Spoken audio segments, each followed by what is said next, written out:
Welcome to the Communication Diva Podcast, episode 141. Today's episode is called 8 Ways to Make the Most of Every Day. Here's my tip. Start each morning by reminding yourself that the fact that you woke up this morning means you are one day closer to the last day you will ever wake up. So, gee willikers, let's make it a good one.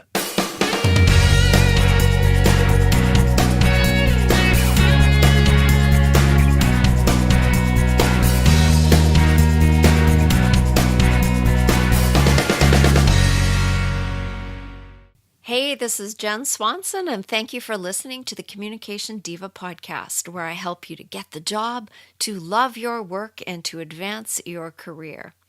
Well, I am back. I was away at a fabulous conference in Anaheim, California this summer called the Podcast Movement, and my daughter and new assistant, Katie, and I went and had a fabulous time. I got to see old friends and got to make lots of new ones. We learned a lot. We went to different workshops so we could take notes and compare notes, and made connections with all sorts of people who will be potentially guests on the show that I will be sharing with you in the coming months. So I'm excited about that. I got to meet all sorts of fabulous people who have things to talk about that have to do with job search and career and self-growth and empowerment, and people who are passionate about the things that they do, with some amazing stories. So I'm very happy to have been able to attend that conference and to spend the time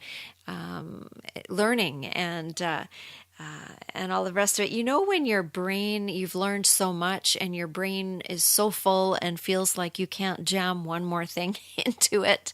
That's how it felt at the end of that conference. And I think it felt the same way for Katie.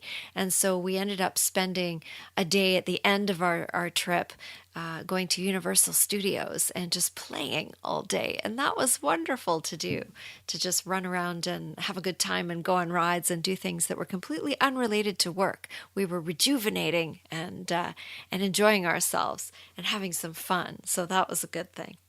The next week, the week that I took off from the podcast, when I didn't publish a podcast, that would have been last week if you're listening to this in real time, was spent on beautiful Pender Island in British Columbia. This is a Gulf island, and we were basically unplugged there. We were reading books.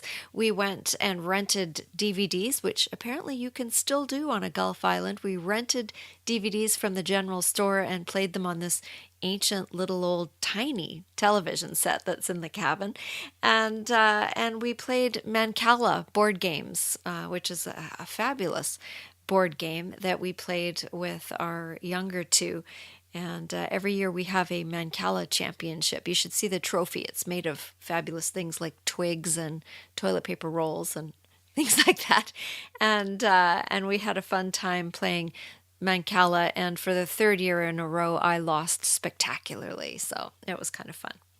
One of the quotes that came to me during this week of reading, because I did a fair bit of reading, some of it was just fun, murder mystery type stuff, but some of it was a little deeper than that. And one of the quotes that came to me from, actually it wasn't a book I was reading, it was a documentary we brought with us from the library on Thomas Merton, on the life of Thomas Merton. And the quote is part of the inspiration for today's topic. The quote is 3 words, and each word has a period behind it, so it's hard to articulate that in audio, but here I go. The quote is, "Now hear this. Now hear this." And that is the sort of summation of what this person on the video was saying was what Thomas Merton's message was that we need to we need to be in the now. We need to think about here as in HERE, and we need to think about this, all of this, whatever this is that's in front of you or us at the time.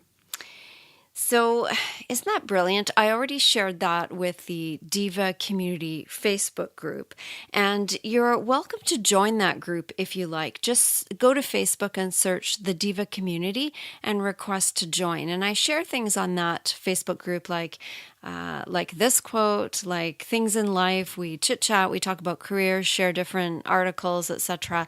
And so you might like to join in that conversation. And if you do, again, just go over to Facebook and search the Diva Community, and then request to join. All right. So today's topic: make the most of your everyday. Some days just fly by, or they zoom by, or they crash by. And when I get asked at the end of the day, did you have a good day? I don't even know how to respond. Has this ever happened to you? I can't tell how my day was, because it was just one thing after another. And it doesn't feel like I accomplished much, even though I was busy all day long. Other days are magnificent, and I don't mean in the way that that was the most awesome, life-changing experience kind of day, but in the way that when I end magnificent days, I feel satisfied, I feel accomplished, I feel full of gratitude for how the day went. And I want more of those days. And you probably want more of those days too. So, in this podcast episode, what I want to do is offer you 8 steps or 8 ways to help you make the most of your day every day. Now, of course, these things will only work if you actually do them. So, it might be best to start with 1 or 2 of the steps and work your way up to doing all 8. None of them is earth-shattering. Nothing is new in this list, but it is an effective list. And if you do them all, if you end up being able to do them all, I'm pretty sure you will make the most of every day. So try them out and let me know how you do. Let me know, drop me a note, send me something on Instagram or Facebook or Twitter or on the website at communicationdiva.com, and let me know how you do with implementing these 8 steps. So if you apply them and actually apply them over time, you may be able to make the most of every day. And wouldn't that be great? All right, so let's jump in. The first one is get up with the birds. Okay, well, whatever works for you. That might sound horrible to you, and it might not work for you depending on what time you work. But getting up early is one of the most common habits of highly successful people. If you look up any list of the habits of highly successful people or of happy people, you will find that the majority of them get up early. And there's something about sitting there in the early morning before the world wakes up. There's a spaciousness to it. There's a quiet. There's a calm. For some people, it's the only time of day when they get alone time or time for peace. Nobody's going to text you. Nobody's going to phone you at that hour. And if you get up, maybe you can journal, or maybe you can just sit there with a hot drink. Maybe you can have a little bit of me time, of you time, when you get up early, and you also get extra hours in your day if you do that. So, whether it feels right to you to get up at 5 or 6 or 7 or 8, whatever works for you, try getting up earlier and giving yourself that little extra bit of breathing room. Number 2 is look after you. And this is the diet and exercise speech, the one that you know already, that you're supposed to be eating well and exercising regularly, kind of like flossing your teeth. But do you actually do it? This is a good time. It's as good a time as any to maybe start adding in a little bit more movement, a little bit more exercise. Park at the far end of the parking lot and walk in farther. See if you can walk or cycle to where you have to go. Try a new exercise program. Try to implement some better eating into your life. Go onto Pinterest, find all sorts of recipes. There's all sorts of stuff there that you can explore as far as healthy eating goes. It's that looking after you, the body that you've got, and when that is healthy and in good shape and feeling good, then the rest of your day will feel good. So it's looking after you. That's number 2. Number 3 is choose a small list of things to do today. And the operative word here is small.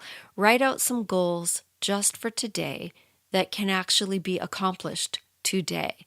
So if you have a great big goal that's going to take weeks or months to do, just take a piece of it. What can you do today so that you can cross it off that list at the end of the day? Choose one bigger thing and then a couple of smaller things, and then set about doing them. And you can start with a thing you don't want to do. You can start with a thing that you least want to do, that's annoying, that's yucky, that's going to be do I have to do this? Start with that one and then move forward from there. And get those things done so that at the end of the day you have accomplished the things that you've got on your list. Number 4 is practice being here. So again, this is back to that quote: mindfulness, presence, being in the now, here, this. These are all ways of saying pay acute attention to the moment, to the time frame that you're in right now, instead of wasting time and energy and often emotion thinking about what just happened, 10 minutes ago or 2 hours ago or last week or last year. There's a lot of time spent in yesterday. And there's a lot of time and energy and emotion spent in worrying and wondering and fretting about what's going to happen next. And so by being in those other places, we miss the right now, the right here, the this. So practice being here, even if you only are able to accomplish that a little bit of the time. It's a very, very good practice. Mindfulness, presence, being in the now. Number 5 is to rest and rejuvenate. Take your coffee break. Take your lunch break. Go outside into the sunshine. Have a nap. Go to bed earlier at night so that you can get up earlier in the morning. And make sure you're getting your rest. Find time to make a cup of tea and practice deep breathing. Anything that you can do to recharge yourself at some point during your day is a good thing. And I know that some countries actually build this into their work day where they give you a 2-hour break in the middle of the day. And I think it's absolutely brilliant. We don't do that in Canada. I don't think you do that in the US either. But in many of the countries around the world, they get it. They give you a 2-hour break in the middle of the day. I know they do that in Italy. I think they do that in Mexico. It's that siesta time. It's a time to go home for lunch or to go have a sleep or to go work out. Just time to have a break, to rejuvenate, to rest, and then to come back as a more productive person in the afternoon hours. So find some time somewhere in your day. It might just be short. It might not be 2 hours, but find somewhere in your day for you to rest and rejuvenate. Number 6 is do one thing you adore. It's not fun if everything is drudgery, if everything is I have to do this or I should do this. So what is it that you can do, that you can build into your day that you love doing, even if it's small, even if it's as small as sitting with your morning latte and reading a little bit of that novel you're working on. I love to sit when it's nice out on my sun deck with my flowers all around me, with a cup of hot coffee, listening to the birds and just watching the world wake up. And that's one of my things that I love to do. And in the winter when it's cold, I curl up with a big fuzzy blanket on my sofa, my couch, and I do the same thing, but inside, maybe with the fireplace on. And I love doing that. I love to wake up slowly in the morning with my hot drink in my hand and a little bit of coziness. So find one thing that you love to do every day and build that into your day. Number 7 is to nurture your inner being. Take a yoga class, meditate, sing out loud, walk in the sunshine, romp around with your dog, phone a friend and laugh. Write in your journal. We did a whole episode on journaling recently. Sit quietly in prayer if you are a praying person. Take a bubble bath or go for a run. Just do something that's good for your soul every day. And another quote that I read, and I think it's from Richard Wagamese, who is an Ojibwe writer, a Canadian author and poet. And he said, "Nothing in the universe ever grew from the outside in." Nothing in the universe ever grew from the outside in. So when we're talking about transformational work, we're talking about inner growth, we're talking about self-awareness. I talk a lot about that in this show, and how you can grow from within to love what you do, to advance your career. Then it's important to take that time to nurture your soul, your inner being, so that you can have that space in which to grow. Number 8, and the last one, is to practice gratitude. End your day with a gratitude list, and you can have an actual list that you write down, or you can think it, or you can share it with people that you love, that you live with. Sometimes we do this at the end of the day with our teenage daughters. We'll say, what are you grateful for from today? What's the best part of your day? Write it down, whisper it. Who or what are you grateful for today? Think of all the things that you have accomplished, all the people you have encountered in the day, all of the experiences that happened to you, and what of those many things, since you woke up with the birds, are you grateful for?